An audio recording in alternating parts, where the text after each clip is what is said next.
I've got it. This deck kind of sucks.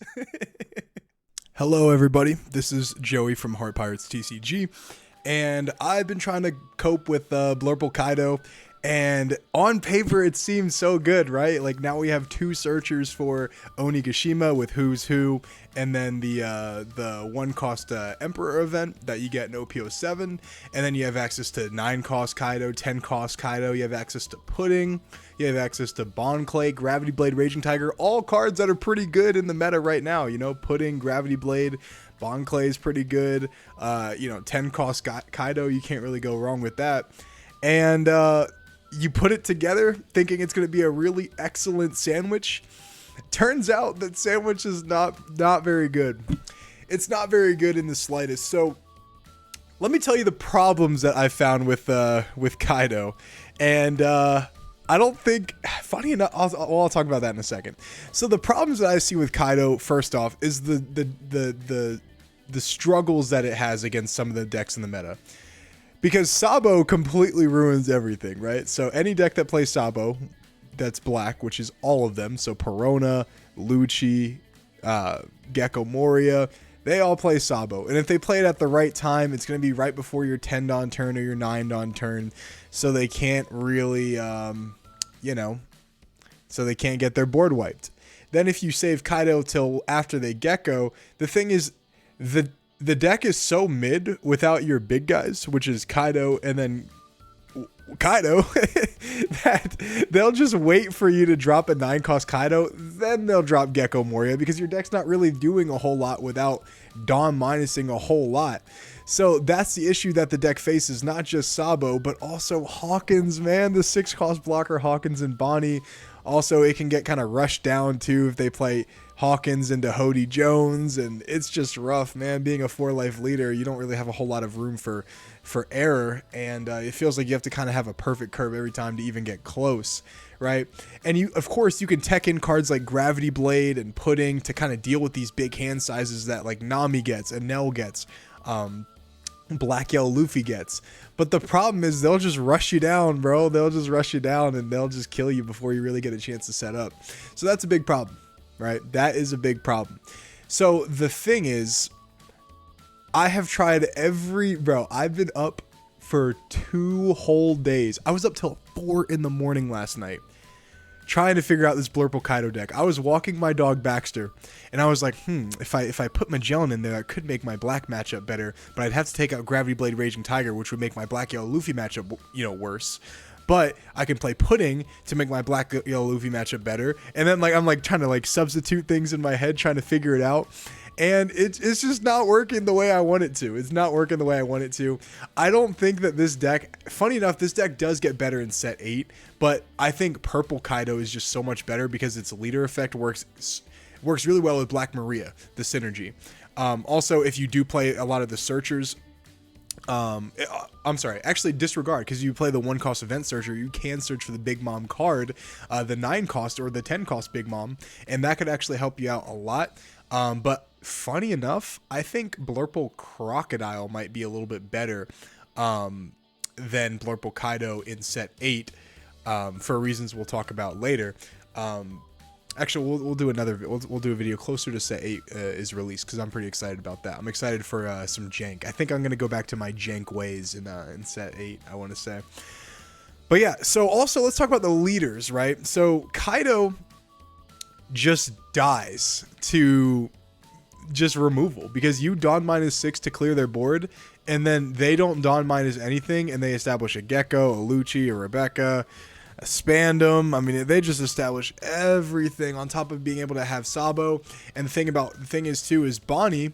The problem with Bonnie is your big guys, of course, can do 1 damage to him, but they can rest one of the big guys if you have 2 of them on the board, and then just block the other one with like a Rosinante, something like that. And it just feels bad, man. It feels so bad. And even if you Gravity Blade on curve, man, they'll go Hody, and then they'll stun all of your stuff with Doflamingo. And yeah, man, there's just no coping, bro. There's no coping. This deck loses to pretty much everything.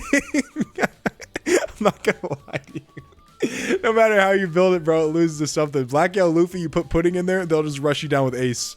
You know, they'll go 9 into life, and then on their second turn, they'll Hiyori play ace and swing 7/7. You're like, oh my god, bro, please stop. And yeah, that's the issue I've run into with Kaido. I'm gonna commentate some of these games and kind of show you what went right and what went wrong. I did beat a Nami player, which felt so good, man. It felt so good. Oh man, the one win I got was against a Nami, and I've gotten, don't get me wrong, guys, I've gotten plenty of wins on the simulator with this deck, but it's very inconsistent, and if they're a good player, they're not gonna lose to this deck. Even if you could be like the best player in the world, and this deck still won't beat Lucci sometime, or most of the time, I would say, or even Bonnie most of the time. So yeah, guys, yeah, if you guys have any recommendations, I want to hear recommendations that have actually worked for you guys consistently. So when I make these decks, I want to show you guys, you know, it doing good into the meta. And I was going to scrap this whole video, but I was like, nah, dude, I put so much work into it. I want to tell you guys what I've been trying to cope with and see if, you know, if I'm at least on the right track, or if there's anybody in the world, in the universe, that can you know, give me an idea that I haven't thought of. Because I'm telling you guys, I have been in the lab trying to make this work, and it just doesn't. It just doesn't consistently. But for like an off meta night, this deck is actually really good. Of course, for an off meta night, you might want to change. You would probably take out the Magellans and put something else in there. But yeah, off meta night, this deck is gas. Let me show you guys the deck, and then we'll get to the games. So this is the deck right here. The problem with Kaido is it doesn't really have a great mid game. So I put in the 5-cost characters to give you a better mid game. Now, before the Magellan, I was playing the 5-cost ace to give myself just hyper consistently. Before the 5-cost hyper consistency. Before the 5-cost ace, I was playing the ulti, the 4-cost one. Before the Dawes Bones and the Magellan, I was playing ulti and Bond Clay. And I just kept changing it because this deck has no early or mid game. So I want the characters that you play to plus you in some type of way or go neutral. So when I was playing the 5-cost ace, I was like, man, this is kind of mid. Even the 5-cost blocker kid, I was like, this isn't really doing anything because it's just dead the second it comes out. So I want the cards that I play out to get value regardless. So I decided to play the Dawes Bones, and then the Magellan is just cope to play against Lucci. But even that doesn't really stop Lucci too much, bro, because they'll just run you over regardless. And yeah, this is the deck. Let me explain the choice I made. I planned the Perona because I wanted to find the Magellan to beat Lucci, but this doesn't even matter overall. So I would just take out Magellan and take out Perona and go back to the 1-cost searcher that you have for, what is it called? For the Animal Kingdom Pirates, which is, we're going to claim the One Piece. So put that back in there. That's totally fine.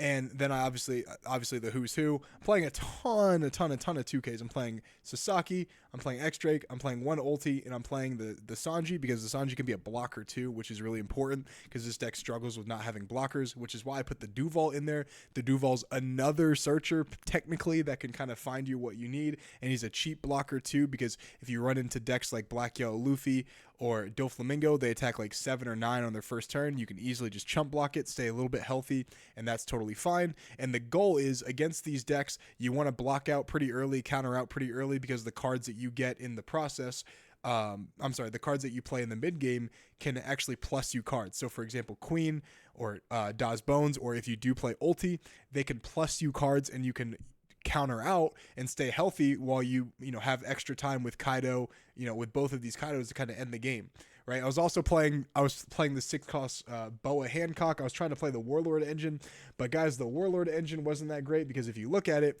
of course you can play Jinbei plus another Warlord, but it makes your Who's Who search a lot worse. And also, if you have dual searchers, one with Who's Who, one with Sengoku, that means you're cutting out one of the consistency pieces to find Oni, which is the real gem of this deck, right? So if you don't find the Jinbei really early, then you're basically playing an engine that kind of sucks, right? So for example, if you want your early engine to be the Warlords, and your late game engine to be the Emperors of the Sea, which sounds like a great idea, which is why I thought of it, right? Then you have to run the dual searchers, like I said, and if you search with Sengoku and then you bottom deck your Oni, you're like, oh my god, bro. And if you search with your Who's Who, and then you find your Oni, but you don't find your Jinbeis, right? Because Jinbei is literally the only thing that makes this deck even remotely function, right? If you find that, or I'm sorry, if you don't find your early game, then you're playing the Warlord engine for basically nothing. I'd rather just play the cards like Queen to help me plus, and Daw's Bones to help me plus, and even Ulti to help me kind of plus. So that was a huge problem right there, guys. It was such a big problem. But yeah, this is. Oh, I'm sorry. Let me load this back up. This is the deck that I kind of fit that I ended up with. And after several games, several games, it just wasn't enough. So I'm ready to scrap this for now and go get ready for a set 8 Blurple Kaido and just see how that works. Every set I try to make it work, man, but it just doesn't seem to be like that's the case, man. I don't know. What do you guys think? Let me get to the games now. I'll commentate them. All right, we're putting this Nami game on 2x speed, guys. This is one of the few games I was pretty proud of with Nami, and this is where the Perona really came in handy, because not only did I get to search Oni, but I also got to find a Magellan, which possibly could do something. I don't think I ended up playing it this turn, but or I'm sorry, this game, but it could have possibly been something. I attacked into his life right there, because if he triggered into something, I was just going to put him anyway, and then he had 8 cards in hand, so I go, you know what? I got another pudding on the way. Why don't I just hit him with the pudding right there? So he goes into the peel-off, which is a rookie mistake. I go into a 10-cost Kaido, pop all of his blockers. He plays another blocker, draws a card. I play a queen. I'm looking for another pudding, another some more X Drakes per se, and he's just going off and off and off. He's playing Apis, he's playing the Margaret.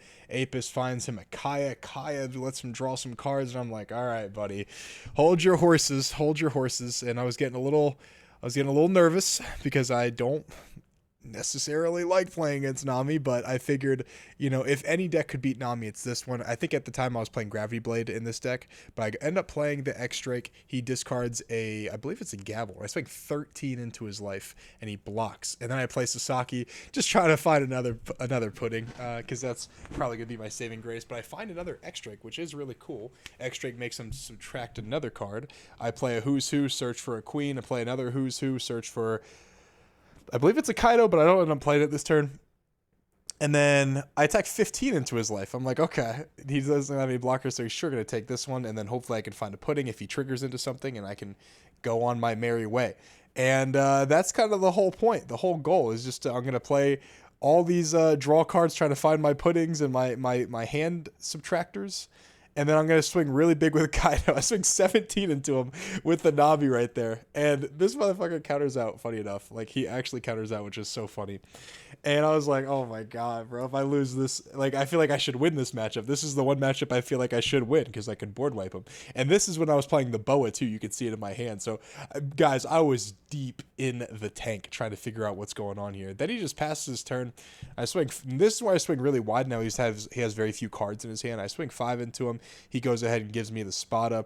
I go ahead and play the, what is it called? The Boa, so he can't snake dance the Kaya back to his hand. I swing 6 into him to play around the white snake. I swing 6 into him. He takes it, triggers into an Impel Down All-Stars. I swing 7 into him. He counters out. And then here's the 13, which he's sure to take. Triggers into another Spada. He goes into Pilaf, and he goes into Kaya. I'm like, oh my god, bro. No, bro. I thought I was going to get cooked. And I believe this game is actually pretty close. And I was looking for another pudding. I think I see it at the very end of the game. There it is right there. I was looking for it. And I was like, oh man, dude, like, what do I do? And I was like, do I just try to, I was like, let me swing 13, see what he does. And if he draws a bunch of cards, if he goes to more than, 5, then I'm going to put it back in his hand and play the pudding. And then he goes, and then he just quits. All right. So this is a very short clip of me playing against a Bonnie. And I start out with everything I need. I got a pudding. I got a 2K.